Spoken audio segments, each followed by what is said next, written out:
عليكم ورحمة الله وبركاته. الحمد لله رب العالمين والصلاة والسلام على سيد الأنبياء والمرسلين. أما بعد، أعوذ بالله من الشيطان الرجيم. يا أيها الذين آمنوا كتب عليكم الصيام كما كتب على الذين من قبلكم لعلكم تتقون.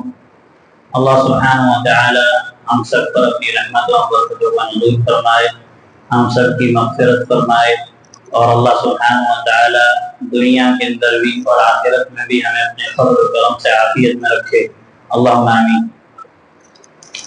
رمضان کے روزے کے تعلق سے ہمارا ایک درس الحمدللہ ہو چکا ہے، جو کہ اسلام کا چوتھا رکن ہے۔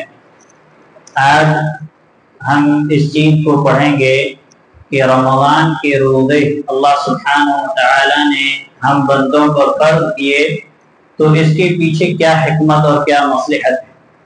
اللہ تعالی نے جو بھی عبادتیں ہم پر فرض کی ہیں اس کے اندر بندوں کے لیے کچھ نہ کچھ حکمتیں اور مصلحتیں ہیں، چاہے وہ ہمیں معلوم ہو یا نہ ہو، لیکن اصل اگر حکمت دلائل سے ہمیں معلوم ہو جائے تو ٹھیک، ورنہ ہمارا کام ہے اتباع کرنا، ہمارا کام ہے اطاعت کرنا اور اس پر عمل کرنا۔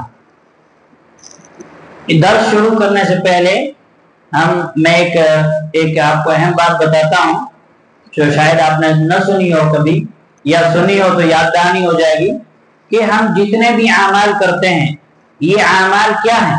عبادت ہیں۔ کیا ہیں؟ اللہ کی عبادت کے لیے ہم کرتے ہیں، تو عبادت کے ارکان ہیں۔ اگر عبادت کے اندر ارکان نہیں پائے گئے تو علماء کہتے ہیں کہ وہ عبادت ناقص ہے، انکمپلیٹ ہے۔ آپ لوگوں میں کوئی بتا سکتا ہے کہ عبادت کے کتنے ارکان ہیں؟ انعام تھا لیکن میں بھول گیا ہوں، انشاءاللہ کل لے آؤں گا تو کل سوالات کریں گے۔ عبادت کے کتنے ارکان ہیں؟ کوئی بتا سکتا ہے؟ کسی کو معلوم ہے؟ الحمدللہ ہم اہل التوحید ہیں، اور عبادت کے ارکان نہیں معلوم ہمیں؟ نہیں، وہ تو اسلام کے ارکان۔ عبادت کے ارکان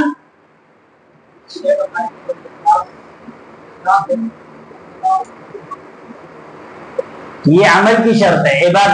عبادت کے 3 ارکان: المحبت والرجاء والخوف، کہ جب بھی کوئی آپ عبادت کریں اس عبادت کے اندر تینوں چیزوں کا ایک ساتھ پایا جانا ضروری ہے۔ پہلی چیز یہ کہ آپ جب بھی کوئی عمل کریں گے، چھوٹا ہو یا بڑا، وہ عبادت ہے، تو آپ اللہ کی محبت میں عبادت کریں گے۔ کیا کریں گے؟ محبت ہونی چاہیے اللہ تعالیٰ سے۔ اسی لیے اللہ نے کہا، اور محبت کی دلیل قرآن کے اندر بہت ساری ہیں، لیکن جو آسان جو ہم لوگ ڈیلی پڑھتے ہیں، الحمدللہ رب العالمین، یہ محبت کی دلیل ہے۔ ساری تعریفوں کا مستحق کون ہے؟ وہ جو سارے جہانوں کا رب اور پالنہار۔ تو ہم اللہ کی محبت میں اللہ کی تعریف کر رہے ہیں، اور تعریف کرنا یہ کیا ہے؟ عبادت ہے۔ اللہ کی حمد و ثنا بیان کرنا یہ کیا؟ عبادت ہے۔ تو جب بھی ہم عبادت کریں گے، پہلی چیز کہ ہمیں اللہ سے محبت میں عبادت کرنی ہے۔ دوسری چیز الرجاء، کہ جب بھی ہم اللہ سبحانہ و تعالیٰ کی عبادت کریں گے تو عبادت کے اندر امید ہونی چاہیے۔ امید کس چیز کی؟ اللہ سبحانہ و تعالیٰ کی جنت کی، اللہ سبحانہ و تعالیٰ کی مغفرت اور رحمت کی۔ اس کی دلیل الرحمن الرحیم، اللہ سبحانہ و تعالیٰ نہایت رحم کرنے والا اور مہربان ہے۔ تو اللہ سبحانہ و تعالیٰ سے جب بھی ہم عبادت کریں گے تو یہ امید ہوگی کہ اللہ ہمیں معاف کرے گا، ہم اللہ کی جنت کے مستحق ٹھہریں گے، جہنم کے عذاب سے بچیں گے۔ اللہ نے کیا کہا؟ وَيَرْجُونَ رَحْمَتَهُ وَيَخَافُونَ عَذَابَهُ، کہ میرے بندے اس کی رحمت کی امید کرتے ہوئے اور اس کے عذاب سے ڈرتے ہوئے اپنے رب کو پکارتے ہیں۔ اور تیسری چیز ہے خوف اور ڈر، کہ جب بھی ہم عبادت کریں گے تو ہمارے اندر اللہ سبحانہ و تعالیٰ کا خوف بھی ہونا چاہیے، کہ اگر ہم نے عبادت کو صحیح طریقے سے نہ کی، یا عبادت کے اندر کوتاہی کی، یا عبادت کے اندر غفلت کی، یا اللہ تعالیٰ نے ہماری عبادت قبول نہ کی، تو پھر ہم اللہ سبحانہ و تعالیٰ کا عذاب جو ہے وہ بہت خطرناک ہے، اللہ کے عذاب سے ڈر۔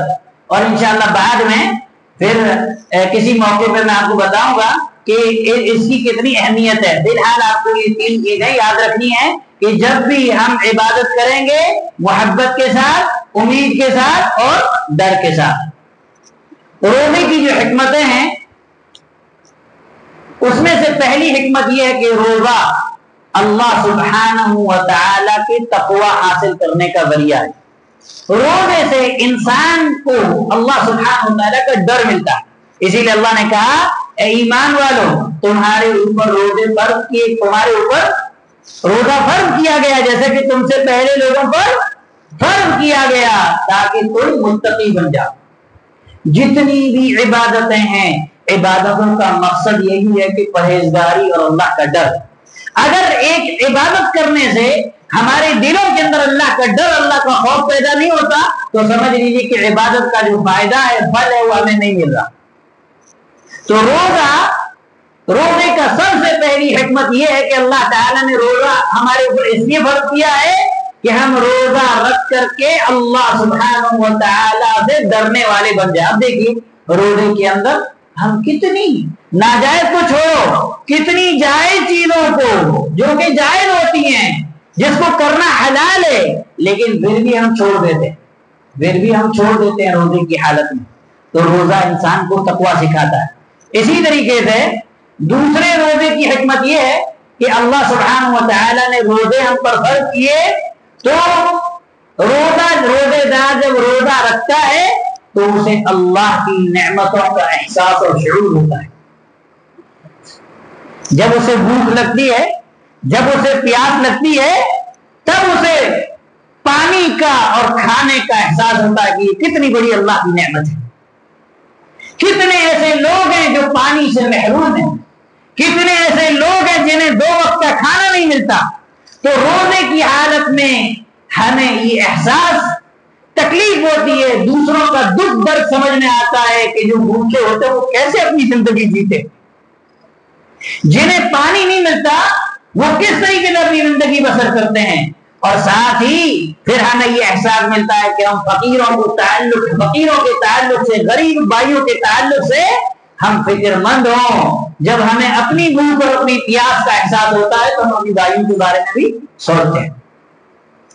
اسی طریقے سے تیسرا فائدہ اس کی حکمت یہ ہے کہ روزے کے ذریعے سے اللہ سبحانہ و تعالی انسانی نفس کی تربیت کرتا ہے اور انسان کے اندر قوت اور برداشت اور صبر روزے سے حاصل ہوتا ہے نا۔ کل بھی آپ کو بتایا گیا تھا کہ پرسوں کہ اس روزے کے اندر صبر کی 3 قسمیں جمع ہیں۔ تو روزہ انسان کو برداشت، تحمل، صبر سکھاتا ہے کہ روزے کی حالت میں انسان بہت ساری تکلیفیں، بھوک کی، پیاس کی، بسا اوقات انسان چھوٹی موٹی بیماری اور مرض بھی لاحق ہو جاتا ہے، لیکن انسان روزہ افطار نہیں کرتا، صبر کرتا ہے۔ کیا کرتا ہے؟ صبر کرتا ہے، برداشت کر لیتا ہے، سوچتا ہے کہ میں روزہ افطار کرنے کے بعد دوائی لوں گا۔ تو یہ روزہ جو ہے انسان کو صبر سکھاتا ہے۔ اور صبر کتنی بڑی نعمت ہے، صبر اتنی بڑی نعمت ہے کہ اس کا اجر کتنا ہے، اللہ نے فرمایا انما یوفی الصابرون اجرهم بغیر حساب۔ ایک تو روزہ کہ روزے کا اجر اللہ خود دے گا، اسی طریقے دوسری چیز صبر کہ صبر کی اجر کی کوئی لمٹ ہی نہیں ہے۔ اللہ فرماتا ہے کہ اس کا اجر بغیر حساب اور بغیر لمٹ کے صبر۔ اسی لیے امام ابن القیم رحمہ اللہ بیان فرماتے ہیں کہ بعض اسلاف نے کہا کہ اگر صبر کسی انسان کو نہ دیا گیا ہوتا مومنوں کو تو دنیا کے اندر ہم رہ نہیں سکتے تھے۔ دنیا کے اندر انسان کے لیے رہنا مشکل ہی نہیں۔ اس لیے صبر جو ہے یہ بہت بڑی نعمت ہے۔ مصیبتوں پر، آزمائشوں پر، تکلیفوں پر صبر، اور پھر صبر انسان کو اونچے مراحل، جنت میں اونچے درجات پر پہنچاتا ہے۔ اسی لیے بعض سلف نے کہا کہ اگر مصیبتیں نہ ہوتی، تکلیفیں نہ ہوتی، دنیا کے اندر ہم تکلیفوں پر صبر نہ کرتے تو کل قیامت کے دن ہم مفلس ہوتے، ہمارے ہاتھوں میں کچھ نہیں ہوتا۔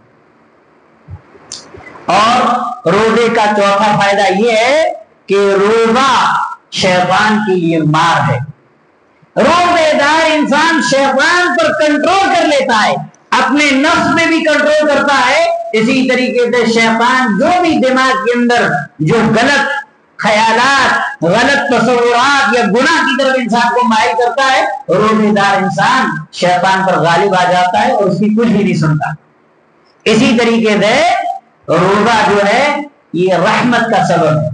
کیا اللہ سبحانہ وتعالی نے روزے کے ذریعے سے انسانوں کے دلوں کے اندر محبت اور رحمت رکھی، انسان اس کے ذریعے سے مسکینوں سے محبت کرتا ہے۔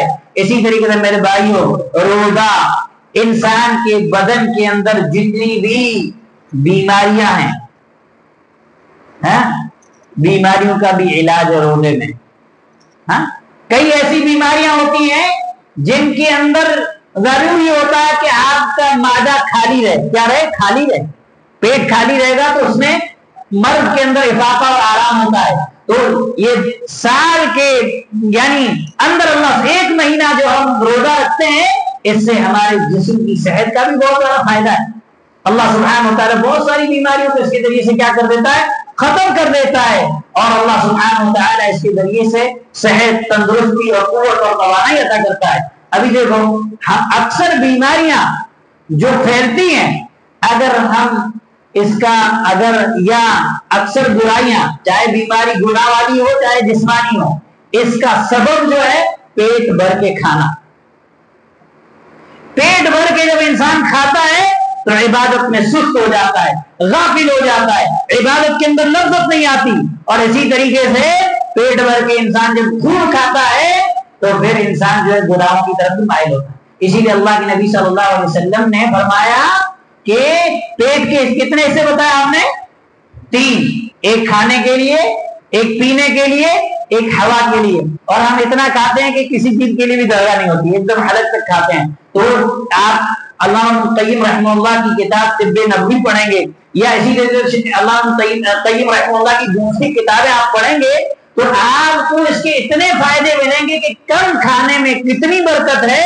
نہ صرف یہ کہ جسمانی برکت ہے، بلکہ عبادت کے طور پر بھی اس میں بہت زیادہ فائدہ ہے، اور انسان جو ہے ایک دم چاقو چوبند اور ایکٹیو رہتا ہے، اللہ کی عبادت سے غفلت نہیں کرتا، اور اسی طریقے انسان کی باڈی بھی جو ہے ہلکی رہتی ہے، بہت سارے اس کے فوائد رہتے ہیں۔ تو میرے بھائیو، روزہ جو ہے یہ ہمیں بہت ساری، اور جو اللہ سبحانہ وتعالی نے فرض کیا ہے، بہت ساری حکمتیں، بہت ساری بلائیاں اور بہت سارے فائدے ہیں۔ اور سب سے بڑے فائدے جو آپ نے پرسوں سنے تھے، جو اس کی فضیلت ہے کہ یہ اللہ سبحانہ وتعالی کی رضا کا ذریعہ ہے، یہ گناہوں سے اور جہنم سے ڈال ہے۔ اللہ سبحانہ وتعالی سے دعا ہے کہ اللہ سبحانہ وتعالی ہمیں رمضان سے پہلے رمضان کے استقبال کی توفیق نصیب فرمائے۔ علماء کہتے ہیں کہ رمضان سے پہلے کوئی بھی عبادت ہو، حج، عمرہ، نماز، کوئی نہیں، رمضان کے استقبال کے اندر ایک اہم چیز یہ ہے کہ رمضان سے پہلے آپ رمضان کے مسائل کا علم حاصل کر لیں۔ یہ رمضان کے استقبال کی بہت بڑی چیز ہے۔ تو اسی لیے انشاءاللہ ہم نے مناسب سمجھا کہ اسی تعلق سے ہم جو ہے اس رکن کے تعلق سے کوئی تفصیل کرتے ہیں، تاکہ ہمیں رمضان سے پہلے روزوں کے مسائل معلوم ہو جائیں۔ انشاءاللہ کل جو ہم روزے کے ارکان، اسی طریقے سے روزے کی شروع وغیرہ ان چیزوں کو انشاءاللہ پڑھیں گے۔ اللہ سبحانہ وتعالی ہمیں توفیق دے، ہماری نیتوں کو خالص کرائے۔ ہم اللہ سے دعا کرتے ہیں، اللہم انا نسألک باسمائک الحسنی وصفاتک العلی۔ اے اللہ، تجھے تیرے پاک نام اور پاک صفات کا واسطہ، تو ہمیں جنت میں ایسے ہی جمع فرما جیسے تو نے آج اپنے گھر کے اندر جمع فرمایا۔ اے اللہ سبحانہ وتعالی، ہم یہاں پر کسی دنیا کی لالچ کے لیے جمع نہیں ہوئے، تیری عبادت کی محبت اور رجا اور خوف کے لیے جمع ہوئے۔ اے اللہ سبحانہ وتعالی، کہ ہم اس کو شرف قبولیت نصیب فرما، اور ہمارے گناہوں کی مغفرت فرما۔ جو گناہ ہمارے چھوٹے ہوں یا بڑے، جو گناہ ہم نے دن کے اجالے میں کیے یا رات کی تاریکی میں، اے اللہ سبحانہ وتعالی تو ان کے بارے میں باخبر ہے۔ اللہ سبحانہ وتعالی تو گناہوں کو معاف فرما۔ رمضان سے پہلے ہمیں صحیح، سالم اور عافیت کے ساتھ رمضان میں داخل ہونے کی توفیق نصیب فرما۔ اللہم آمین۔